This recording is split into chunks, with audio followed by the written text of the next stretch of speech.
ڕۆڵەکانی نەتەوەی گەورەی کورد لە ڕۆژهەڵاتی ناوەڕاست. کوردستانیانی خۆشەویست، خوشک و برایانی تێکۆشەرم لە ماکۆوە هەتا لۆڕستانان و بەختیاری. ئەمڕۆ ڕۆژێکی گرنگ و پیرۆزی نەتەوە و نیشتیمانەکەمانە، ڕۆژی ئاڵای کوردستان.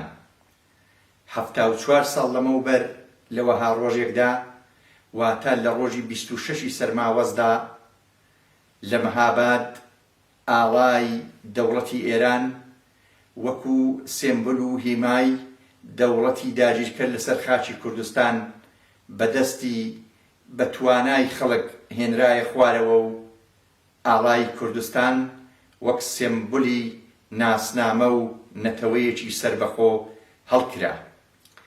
هەڵکردنی ئاڵای کوردستان یانی ڕەتکردنەوەی حاکمیەتی دەوڵەتی داگیرکەری ئێران لەسەر کوردستان.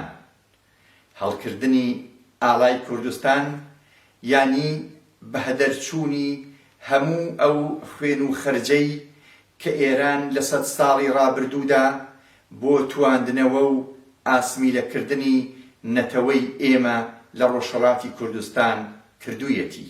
بۆیە داوا لە هەموو ڕۆڵەکانی نەتەوەکەمان لە خوشک و برایانی خۆشەویستم لە ماکۆوە هەتاک و کرماشانی سەربەرز و لەوێڕا هەتاک و لوڕستانان و بەختیاری دەکەم کە هەرکەس لە لای خۆیەوە ئاڵای کوردستان هەڵبکات.